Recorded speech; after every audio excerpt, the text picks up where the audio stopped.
이번에는 선물 거래를 공부하겠습니다. 선물 거래. 그래서 우리가 이제 파생 상품으로 대표적인 게 그 옵션하고 선물이죠. 그래서 어, 아마 이제 그 공부하는 중에 조금 내용이 이게 옵션이나 선물이 어, 우리가 일상적으로 접하는 그런 전통적인 주식이나 채권 이런 것도 아니고 어, 그런 것들을 기초자산으로 해서 만들어진 파생 상품이다 보니까 그 좀 개념들이 그 처음 공부할 때는 좀 낯설기도 하고 그래서 좀 시간 배정을 좀 많이 해서 살펴보도록 하겠습니다. 그래서 이제 그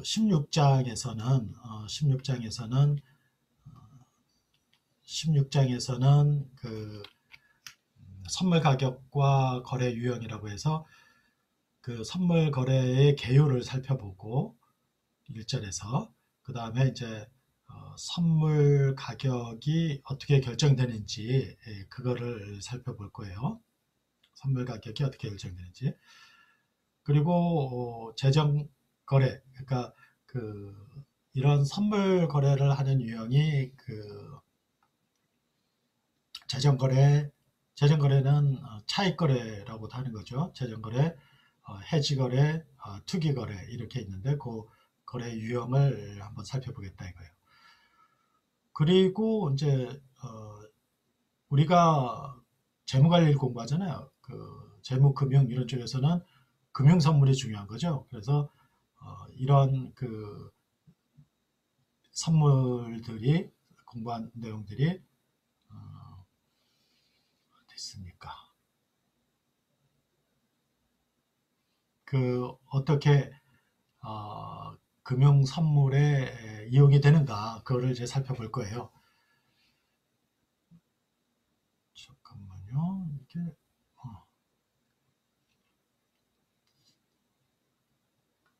여기 있네요. 그래서 우리가 이제 그 금융 선물이라고 하면은 어,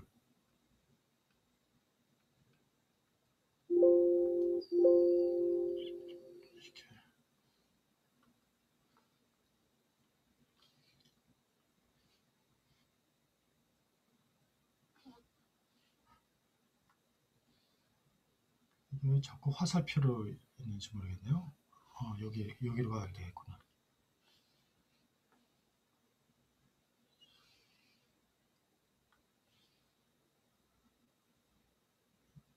얘가 화살표로 바뀌 그 포인트로 안 바뀌고 또 화살표로 있네요. 뭐 이게 더 낫네요. 그 포인트 보이지 않던 포인트보다. 그래서 그 금융 선물이라고 하면은 금융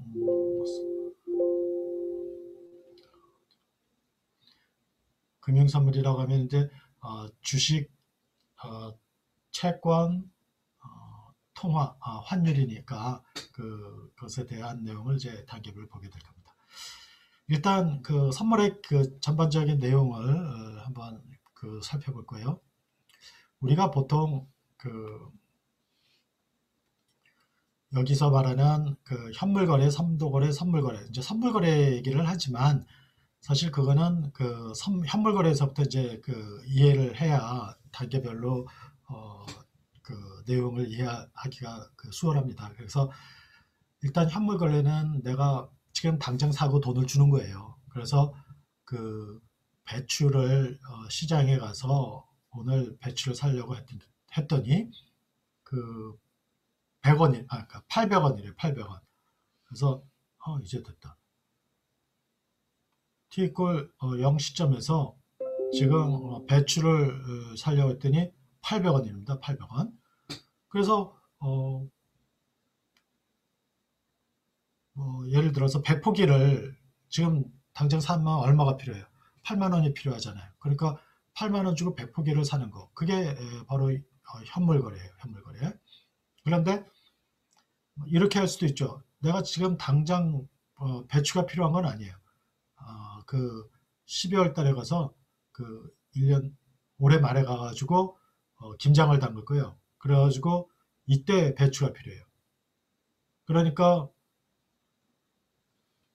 그러면은 어떤 거래를 할 수가 있냐면은 여기에 이제 그 갑돌이가 농부한테 나는 갑돌이에요.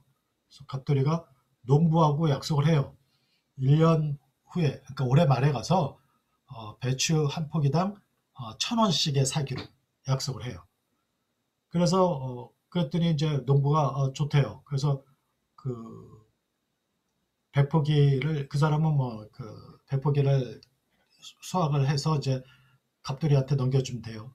그런데 1,000원에 사기로 했으니까 그 배포기 넘겨주고 이때 가서 10만 원을 받으면 되는 거죠.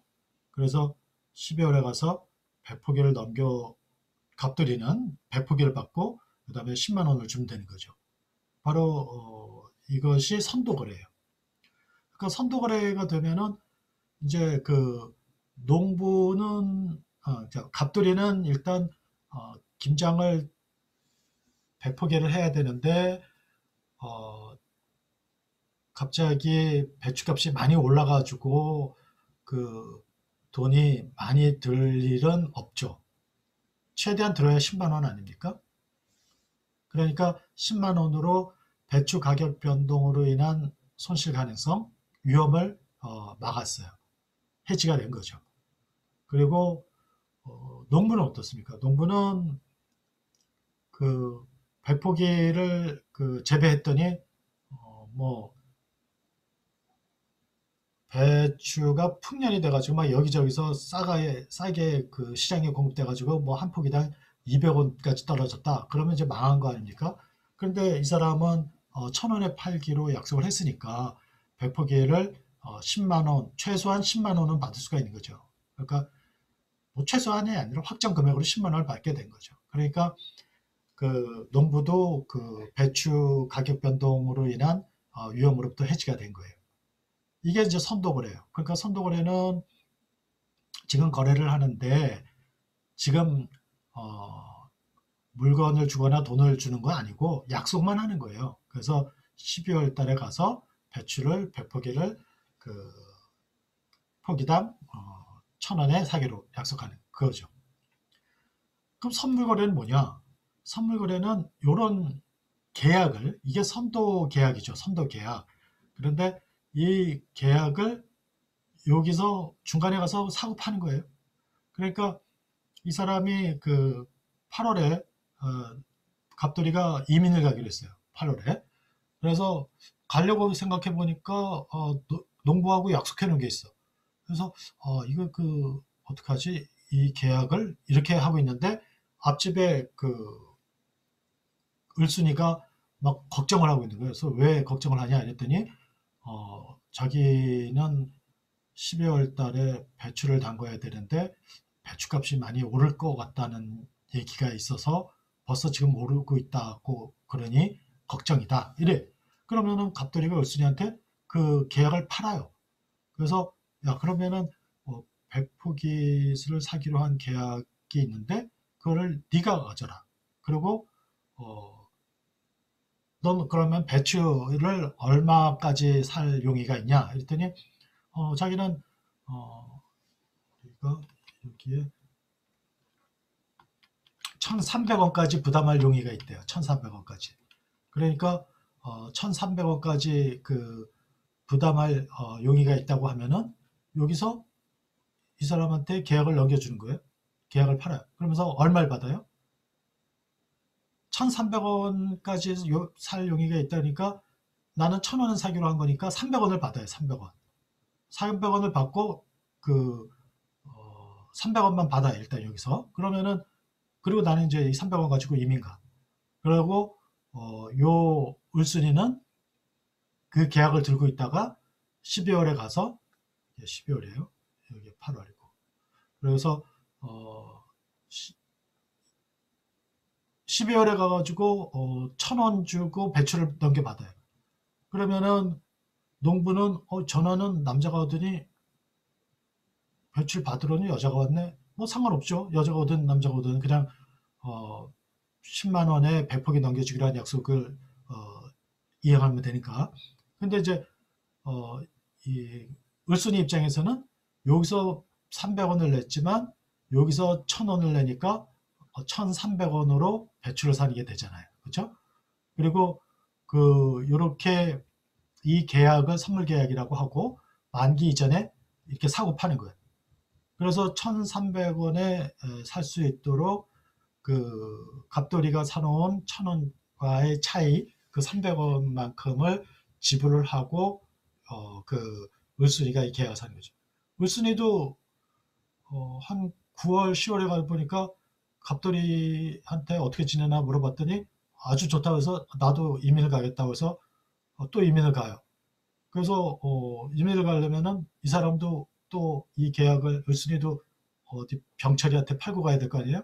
그럼 또 병철이한테 파는 거예요. 그래가지고 이렇게 만기 전에 사고 파는 이런 거를 이제 퓨처스라고 합니다. 퓨처스.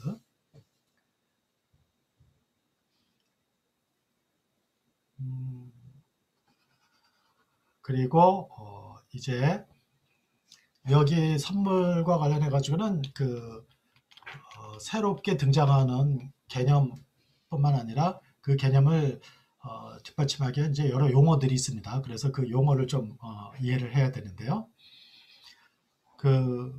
먼저 기초자산이에요. 기초자산은 우리 옵션에서도 얘기를 했으니까 알겠죠. 그러니까 지금 얘기한 배추가 기초자산이에요. 그래서 이 기초자산은 이 800원은 기초자산은 이제 S로 표시를 하는데 그 S 제로가 되는 거죠. S 제로. 800원은. 그리고 이제 기초자산이 이렇게 배추처럼 실물자산이고 원유, 곡물 이런 거면 이제 상품 선물이라고 하고 외화, 채권 이런 거 같으면 이제 주식, 주가지수 뭐 이런 거면 이제 금융 선물이라고 하는 거죠. 우리는 이제 주로 금융 선물을 공부합니다. 그리고 이제 선물 만기가 있어요. 아까 그 배추를 넘겨받기로 한 게 이제 12월 달이라고 했잖아요. 그래서 그 12월이 선물 만기가 돼요. 선물 만기는 이제 T로 표시를 합니다. 그리고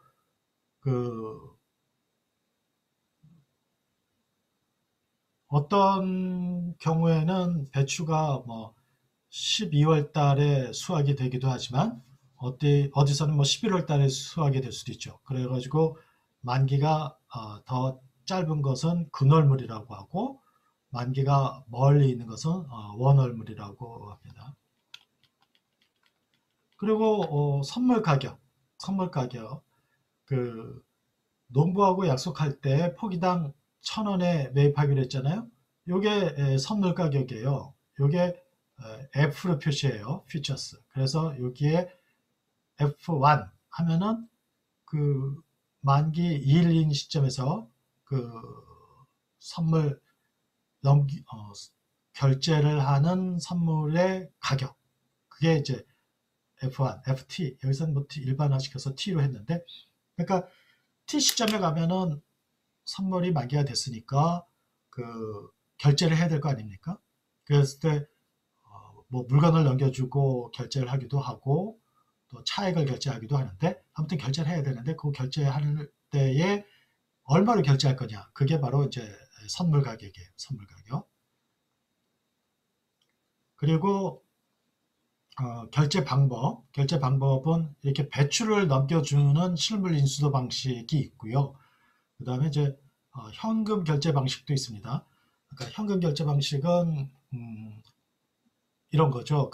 선물 가격과의 그 차이만큼을 결제하는 거예요. 그러니까 만약에 만기에 갔더니 만기에 가서 배추가 1,100원이 됐다고 해봐요. 1,100원. 만기에 갔더니 1,100원이 됐어요. 근데 농부는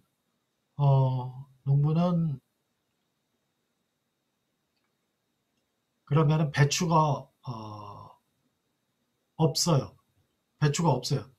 농부가 수확을 하려고 했더니 수확하기 전날 누가 도둑이 들어가서 배추를 다 밭대기를 갔어요. 그래서 하나도 없어요. 그러면 배추를 줄 수가 없잖아요. 그러면은 그때의 시장 가격이 1,100원이면은 어, 애초에 약속했던 1,000원과의 차이 100원을 줘요. 그 갑돌이한테. 그러면은 갑돌이는 배추는 못 받았어도 농부에게 받은 100원과 자기가 내려고 했던 1,000원 그거를 합쳐서 딴 데 가서 사면 되잖아요. 그래서 바로 요 차액만 결제하는 방식이 바로 이제 현금 결제 방식이에요. 배추를 넘겨주고 받는 게 이제 실물 인수도 방식이고 그 경제적 효과는 똑같습니다. 특히 뭐 실물 자산이 없는 경우에는 차액 결제가 일반적이죠. 오히려 그 주가지수 선물은 실물이 없잖아요. 그러니까 차익 결제를 해야 되는 거고 또 그 금리 선물도 옛날에는 이제 채권 실물을 가지고 했었는데 그 채권 실물이 한꺼번에 또 필요하고 팔아야 되고 막 이런 상황이 되니까 그날 선물 만기 때에 그 채권 시장에 혼란을 가져다 준다고 해가지고 그거를 또 이제 그 차익 결제 방식으로 이제 바꿨습니다. 그 다음에 이제 상품 선물은 그 선물 거래가 처음 시작된 건 상품 선물에서 시작이 돼가지고 그게 그 우리나라에서도 이제 금선물이 99년에 도입됐고 그런데 우리가 주로 공부하는 이제 금융선물이죠. 그래서 금융선물은 제일 먼저 우리나라에서 처음 도입된 게 이제 96년에 주가지수 선물이에요. 97년에 이제 주가지수 옵션 뭐 이런 식으로 도입이 됐죠. 그런데 이런 거래는 시카고 보드 오브 트레이드, 시카고 머천타일 엑스체인지 뭐 이게 이제 여기서 이제 거래가 되는데 이게 합병됐다고도 하죠. 그래서 회사가 이제 합병이 됐다고 그래요. 그 거래소가. 왜 다 시카고에 있습니까? 그것은 그 원래 시작이 상품 선물에서 시작이 됐다고 했잖아요. 그러니까 그 미국의 그 미드웨스트, 그러니까 중서부 지역이 워낙 그 넓은 평야 아닙니까? 그러니까 거기서 만들어지는 곡물의 가격 변동을 해지하기 위해서 개발한 상품이래요. 이 선물이. 그래서 그 원리를 그래서 이제 이게 농경제과인가 거기서 이제 시작이 됐는데 그거를 원리가 금융선물에까지 이제 그 이용을 할 수 있게 되니까 이제 파이낸스 쪽에서 이거를 가져다 쓴 거죠. 그래서 초기에 공부하던 그 분들은 이 선물 공부를 하기 위해서 이제 그 농경제과 가서 그 공부하고 그랬다고 하는 얘기 있더라고요. 거래 메커니즘과 특징을 보면은 어, 이 표준화된 계약을 거래한다 이거예요. 그러니까 지금처럼 뭐 갑돌이와 농부 사이에 배추 이런 게 아니고 그 만기도 12월 뭐 자기 김장 담그는 날까지 이런 게 아니고 다 정해져 있는 걸로. 그래서 우리나라 이제 주가지 선물의 경우에는 3월, 6월, 9월, 12월물 네 가지가 있는데 이게 3월 둘째 주 또 목요일, 어, 9월, 6월 둘째 주 목요일, 9월 이런 식으로 거래된다고 그래요.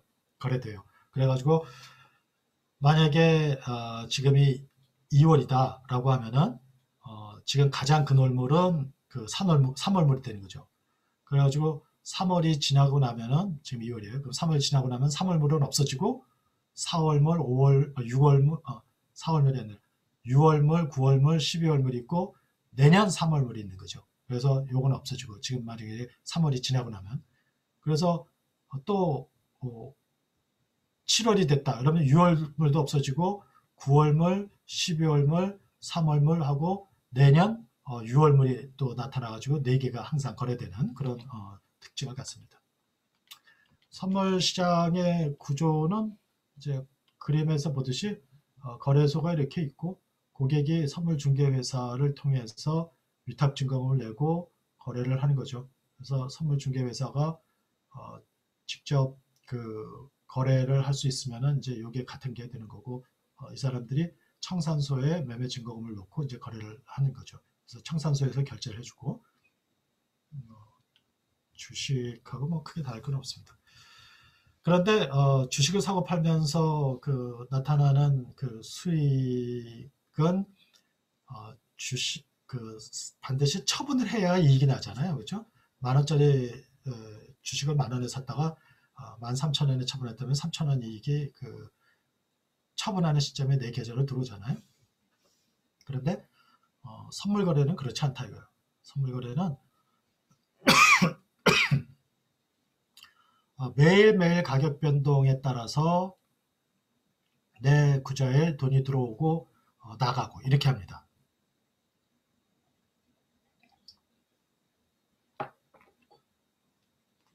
그래서 그거를 일일정산 시스템이라고 그래요. 우리가 이런 거나 마찬가지예요. 부동산 가격이 올랐으면은 막 세금을 내라고 그러잖아요. 근데 내 부동산 가격이 올랐다고 해도 나한테 돈 들어오는 게 하나도 없잖아요.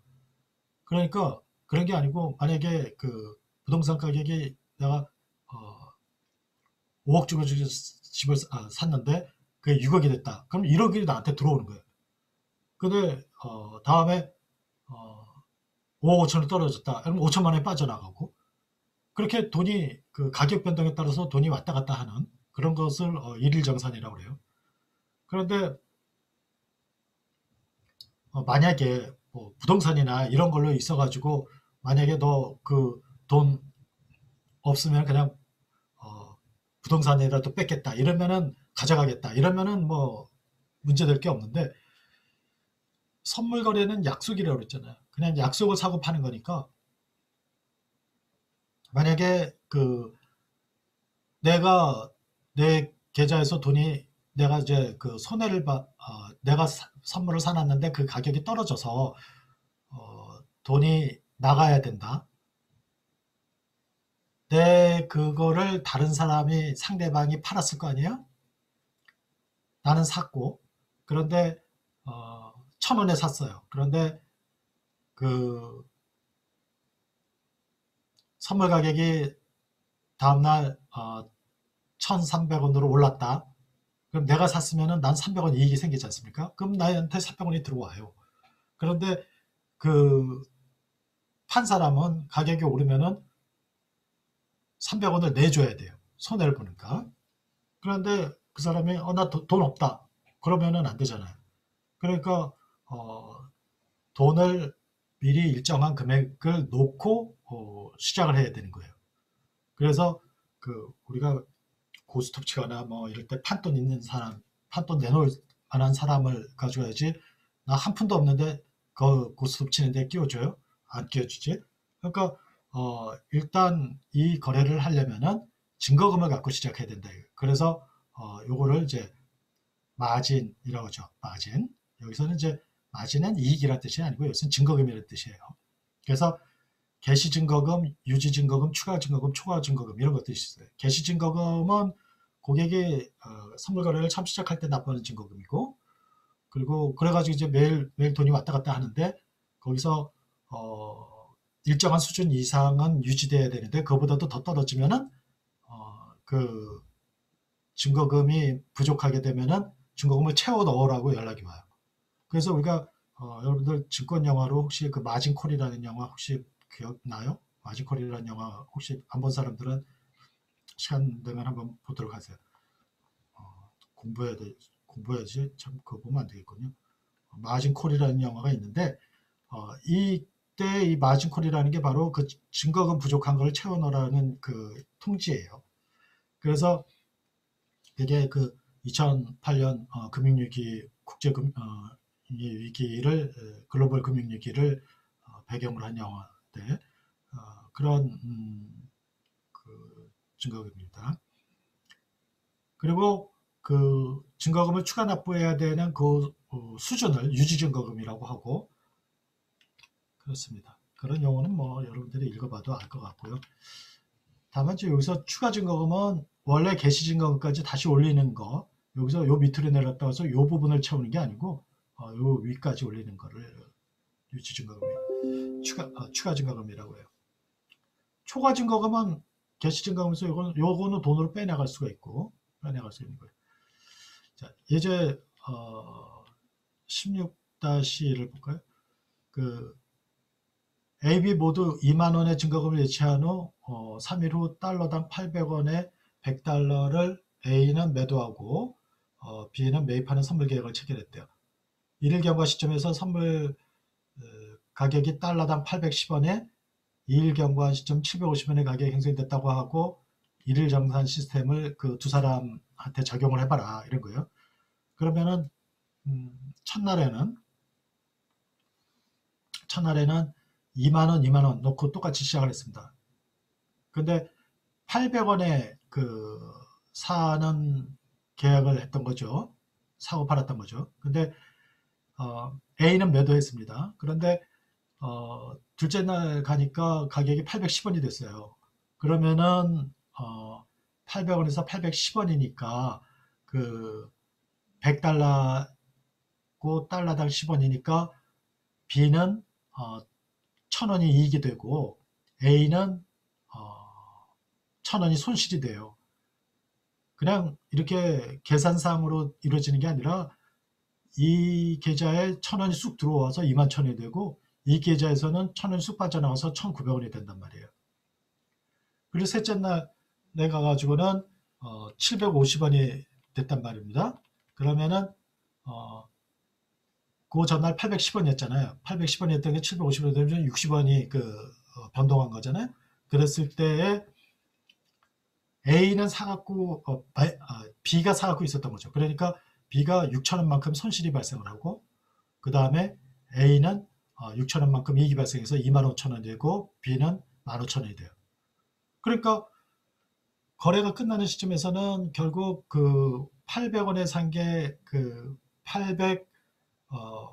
750원이 됐으니까 50원만큼 5,000원의 손익이 반영이 돼서 한 사람은 25,000원이 되고 한 사람은 15,000원이 되지만 그거는 한 번 있었을 때 한 번 계산한 거고 이 사이 될 때까지의 이런 과정을 거치잖아요. 그러니까 매일매일 가격 변동이 이루어지면서 이런 결과가 되는 겁니다. 그래서 주식을 사고 팔았을 때처럼 한 번 사고 파는 걸로 끝나는 게 아니고 이렇게 매일매일 결제가 이루어지는 그런 구조입니다. 그리고 이제 선도거래와 선물거래를 비교해 보면은 선도거래는 아까 농부하고 한 거기 때문에 그런 식으로 뭐 전화로 해도 되고 이런 식으로 개별적으로 당사자 간의 합의로 불완전한 경쟁 시장에서 이런 식으로 이루어지는데 선물은 정형화된 거래소에서 공개 입찰 방식으로 표준화된 상품을 완전 경쟁 시장화해서 뭐 이렇게 그리고 만기 전에는 주로 반대 매매를 결제하는 경우가 많다. 옵션과 선물 거래를 비교한 내용을 보면은 이렇게 되어 있습니다. 옵션은 권리가 있어요. 옵션은 내가 손실이 생길 것 같으면 행사를 안 해도 돼요. 그런데 선물은 권리도 상대방에게 계약을 이행하도록 할 수 있는 주장할 수 있는 권리도 있지만 나는 거기에 반드시 응해야 돼요. 의무도 있어요. 그러니까 선물은 사고 파는 게 돈이 안 들어요. 이 옵션은 그 자체로 권리만 있으니까 경제적 가치가 있지 않습니까? 그래서 그 경제적 가치가 바로 옵션 프라이싱 모델에서 그 프라이스가 바로 저기예요. 옵션의 가격. 근데 옵션 가격은 프리미엄이라는 말을 써요. 그래서 프리미엄을 지불한다고 그래요. 그런데 선물 거래는 대가 지급이 없어요. 그냥 손익이 발생했을 때 빠져나갈 수 있는 증거금만 예치해 놓으면 돼요. 그러니까 그럼 선물 거래는 공짜입니까? 공짜예요, 공짜. 그냥 말로만 하면 돼요. 근데 그 말을 지키기 위한 증거금을 넣어 놓고 있어야 되는 거죠. 권리 행사, 결제일, 경과시, 위험의 한정, 뭐 이런 거 읽어보도록 하고. 그 다음에 이제 선물의 경제적 효과를 봅시다. 선물 거래의 만기 손익을 살펴보면은 선물 거래를 했을 때 선물 매입자의 손익을 봐요. 그러면 선물 매입자는 아까 갑돌이에요, 갑돌이. 갑돌이는 요게 얼마입니까? 1,000원에 사기로 했잖아요. 그러니까 요게야 만기 배출 가격이에요. 12월 달에 만기 배출 가격이 1,000원보다 올라서 1,500원이 됐다. 그러면은 요쪽도 500이고 요쪽도 500일 거 아니에요. 그러니까 45도선이 되는 거고 농부는 1,500원이 되면은 그냥 팔면은 1,500원일 때 괜히 선물 매도해 가지고 500 손실을 보잖아요. 그러니까 이쪽이 500 가면 이쪽으로 500만큼 내려온단 말이에요. 그러니까 이렇게 되는 거죠. 그러니까 이거는 주식을 1,000원 주고 산 거하고 주식을 1,000원에 공매한 거하고 똑같네요. 똑같아요. 손익 효과는 똑같아요. 그런데 다만 이거는 주식은 살 때 돈을 내야 되지만 이거는 돈을 안 내요. 그래서 이런 그 거래를 왜 하느냐, 그 해지를 목적으로 하는 사람이 있고, 파생상품은 항상 기초자산과 연결시켜서 해지 효과가 있어요. 그래서 옵션 투자 전략에서도 왜 S 플러스 P, S 마이너스 C, S 플러스 P 이런 거 했잖아요. 그런 게 다 해지의 효과를 얻기 위해서 하지 않습니까? 투기 거래자, 그러니까 주식을 살 때 1,000원 주고 살 거면은 그 주식 이 선물 거래에 1,000원이라는 증거금을 놓고는 훨씬 더 큰 이익을 볼 수가 있어요. 그런 사람이 이제 투기 거래를 하는 거죠. 반대로 움직이게 되면, 예상과 반대로 움직이게 되면 이제 쪽박을 차는 거죠. 그래서 이런 파생 상품의 경우에는 대박 아니면 쪽박이라는 얘기를 하는 겁니다. 재정 거래자는 어떤 사람이냐면은 현물 가격과 선물 가격이 어떤 그 균형 상태를 있게 돼요. 그러면은 만약에 그 균형 상태에서 이탈이 됐다라고 하면은 일시적인 그런 불균형을 통해서 위험을 부담하지 않으면서 차익을 얻을 수가 있다. 그래서 이런 사람들이 있고, 선물의 경제적 기능은 위험 관리 기능, 가격 예측 기능, 가격 자원의 효율적 배분 기능, 신금융 상품 개발, 이런 것들이 있다. 그런 내용은 읽어보면 될 거고요. 그래서 이 예제를 한번 봅시다. 16-2 예제를 보면은 그 선물의 해지 효과, 해지 효과는 우리가 뒤에서 뭐 많이 공부를 하니까 그 레버리지 효과를 한번 보는 거예요. 그래서 투기 거래자들이 이런 레버리지 효과를 노리는 거죠. 그래서 은 1파운드 가격이 현재 30만 원인데 이를 기초자산으로 하는 3개월 후 만기가 되는 선물은 31만 원이랍니다. 선물 거래 시 요구되는 증거금은 거래대금의 15%래요. 15%. 그러면은 3개월 후 현물 시장에서 은 1파운드 가격이 33만 원으로 상승한 경우 현물 매입자와 선물 매입자의 수익률을 비교해보자. 자, 3만 원 주고 산 사람이 33만 원이 됐으면 10% 수익률을 올리는 거죠. 그죠? 그런데 만약에 선물을 매입했으면은 30만 원에 그러니까 선물 가격이 31만 원에 샀는데 그 나중에 33만 원이 됐다는 거 아니에요? 그러면은 33만 원이 된 것을 31만 원에 살 수 있는 거죠. 선물 만기에 가서 배추를 1,000원 주고 사는 것처럼 그 만기에 가서 그 31만 원에 그 은 1파운드를 사는 거예요. 근데 은 1파운드는 그 당시에 그때 가보니까 33만 원이 되는 거죠. 그러니까 2만 원의 이익을 얻은 거죠. 그런데 이 거래를 하기 위해서는 선물 가격의 15%의 증거금을 넣어야 돼요. 선물 가격이 15%면은 46,500원입니다. 그러면은 이 사람은 43%의 수익률을 얻죠. 그러니까 10%의 수익률을 얻는 게 좋아요? 43%의 수익률을 얻는 게 좋아요? 당연히 이게 좋죠. 그러니까 한번 크게 먹고자 하는 사람들은 자꾸 이런 선물이나 옵션에 기웃거리게 되는 거죠. 그리고 일과는 반대로 3개월 후에 현물 시장에서 은 1파운드가 27만 원이 됐다고 하면 어떠냐? 그거는 30만 원에 산 사람이 27만 원 되면 10% 수익률을 손실을 보지만 선물 매입자는 46,500원을 넣고 31만 원으로 산 것이 27만 원이 됐으니까 4만 원 손실을 보니까 86%의 손실을 보는 거죠. 이렇게 되는 겁니다. 이렇게 해서 이제 그 투기 거래자 또는 레버리지 효과를 살펴봤고요, 예제에서. 그 다음에 이제 선물 가격의 결정, 이거를 살펴볼 거예요. 선물 가격이 어떻게 결정되느냐. 그런데 우리가 이제 여기서 잘 알아둬야 될 거는, 여기서 말하는 선물 가격은요, 배추 가격 1,000원, 그거예요. 배추 가격 1,000원. 그러니까 옵션에서 얘기하는 옵션 가격하고 의미하는 게 달라요. 옵션 가격은 옵션을 사는 데에 얼마가 드느냐, 옵션 가격, 그걸 얘기하는 거고, 주식 가격, 삼성전자 주식 가격, 삼성전자가 지금 뭐 8만 원이다. 그러면은 8만 원, 그게 삼성전자 주식을 취득하는 데 가격이잖아요.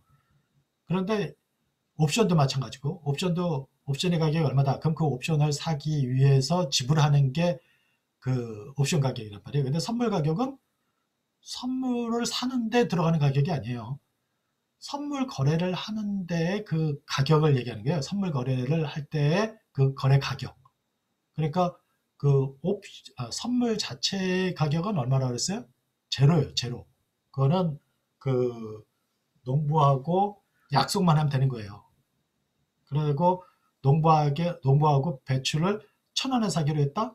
그 1,000원이 여기서는 선물 가격이에요. 그러니까 그 보통 우리가 옵션 가격, 주식 가격, 채권 가격 할 때 그 가격하고는 좀 다릅니다. 거래할 가격, 그거를 얘기하는 거예요. 그랬을 때의 그 선물 그 가격은 어떻게 결정되느냐는 것을 설명하는 모형이 보유비용 모형입니다. 보유비용 모형. 그래서 보유비용 모형은 왜 보유비용 모형이라냐? 아까 이렇게 있을 때 여기서 배추가 현재 800원이라 했단 말이에요. 근데 요거를 1,000원에 이때 사고 팔기로 이제 그 약속을 했는데 요 1,000원이 선물 가격이라고 그랬죠. 그럼 요 선물 가격은 요거 요 현재 현물 가격에다가 보유 비용을 더해서 나온 거다. 이런 얘기예요. 그러니까 무슨 말이냐면은 내가 현재 배추를 800원에 사가지고 김장 담글 때까지 보관을 해요. 그러면서 그렇게 보유를 해서 만기까지 갖고 가는데 드는 돈이 뭐 배추 한 포기를 냉장고에 넣고 전기료 들고 뭐 그게 썩지 않도록 관리를 하고 이러면서 들어간 돈이 보유 비용이에요. 그게 200원이 되면은 바로 그 선물 가격이 1,000원이 된다는 거예요. 만약에 이게 100원이라고 해봐요. 그러면은 사람들은 1,000원에 농부하고 약속을 합니까? 안 하죠. 왜냐하면 800원에 지금 사가지고 그냥 보관을 해서 갖고 가면은 토탈 900원으로 김장을 담글 수 있잖아요. 그러니까 이럴 경우에는 그 사람들이 현물을 산단 말이에요. 현물. 그러면은 이 800원이 900원이 된단 말이에요. 그래서 선물 가격과 일치가 돼요. 알겠죠? 무슨 말인지? 그러니까 내가 만기에 가서 배추를 확보하는 방법은 두 가지예요. 하나는 현물을 사서 그때까지 그 갖고 가는 방법, 또 하나는 농부하고 약속하는 방법. 그런데 그 두 개가 같아야지 균형 상태가 되는 거죠. 만약에 그렇지 않다면은 이런 차익거래가 발생 안 한단 말이에요. 그래서 비용이 발생하는 경우를 생각해 보면은 비용만 발생하는 경우 생각하면은 바로 이렇게 현물 가격에다 S0에다가 보유 비용을 더해서 선물 가격이 만들어지는 거다라는 거예요. 그런데 이때의 그 보유 비용에는 보관료, 보험료, 수송비 그리고 기회비용까지 포함이 된다. 그런 얘기고요. 비용과 수익이 동시에 발생하는 경우도 있어요. 만약에 기초자산이 닭이에요, 닭. 꼬꼬대. 그러면은 닭을 여기서 사가지고 여기까지 갖고 가는데 얘가 여기서 닭이 800원인데 이때까지 갖고 가는데 얼마가 되냐? 얘 사료를 줘야 되잖아요. 사료. 그래서 사료를 주는데 200원이 들어요. 그런데 얘가 암탉이에요. 그래서 중간에 알을 낳아요. 그래서 알을 낳으면은 그 R을 팔았더니 100원이 돼요. 그러면은 800에다가 플러스 200을 하고 수익은 비용의 반대니까 빼요. 그래서 선물 가격이 900원이 되는 거죠. 그래서 여기 R이라고 하잖아요. R. 아이고, 이게 지워져.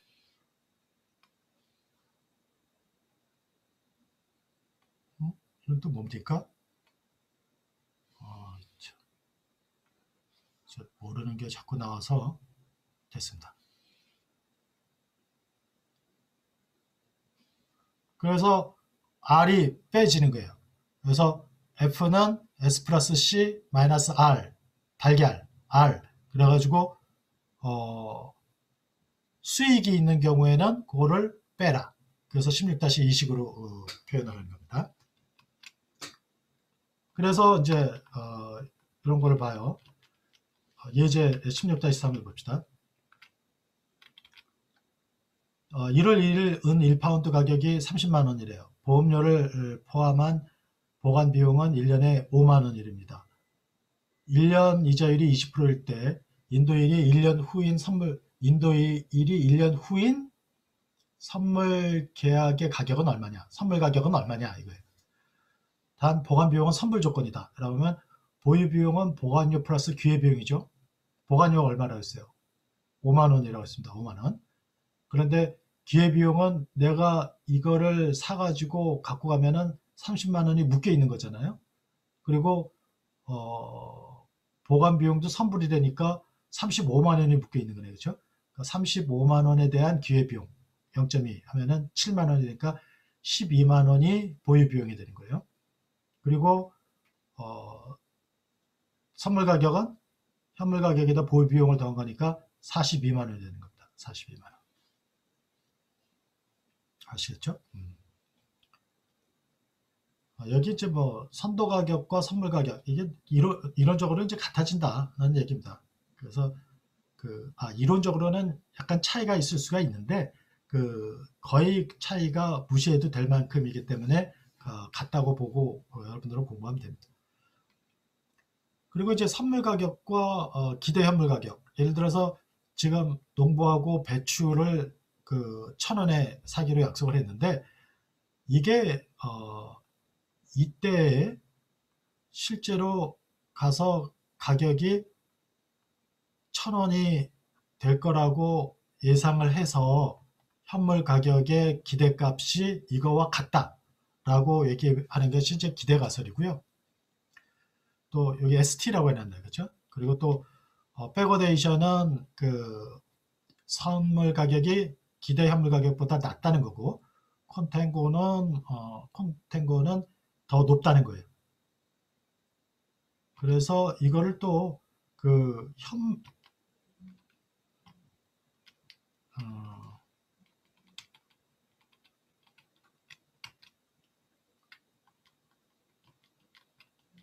그림으로 그리면 이렇죠.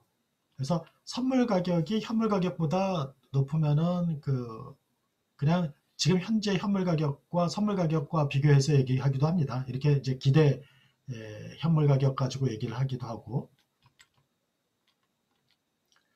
베이시스라는 것도 있어요. 베이시스라는 것은 현물 가격에서 선물 가격을 차감한 겁니다. 그 차이를 베이시스라고 해요. 또 F에서 S를 빼서도 정의를 해요. 반대로. 그거는 이제 금융선물에서는. 그래서 베이시스라는 게 이제 여기서는 만기가 많이 남아있을 때는 이렇게 차이가 크다가 지금 1월 달에는 현물 가격이 800원이고 배추 가격이 12월에 1,000원이지만 이게 이제 2월, 3월, 4월 가서 11월 가면 이제 이게 거의 비슷해지잖아요. 그러면 이제 이게 가까워진다는 거예요. 그리고 만기가 되면 같아진다는 거고. 스프레드는 그러니까 만기가 다른 거나 다른 종류의 선물 가격들의 차이. 그래서 만기간 스프레드 뭐 이런 얘기도 있고요. 그렇습니다. 기타 스프레드 이렇게 있어요. 자, 일단은 이번 강의에서는 요 선물의 가격, 그러니까 선물의 개요와 선물 가격에 대한 강의를 진행한 것으로 하고, 다음 시간에는 이제 선물 거래를 하기 위한 선물 거래를 하는 유형이 재정 거래, 또 뭐죠? 해지 거래, 또 투기 거래가 있는데 그 거래 유형을 설명하는 것으로 진행하겠습니다. 자, 수고들 했습니다.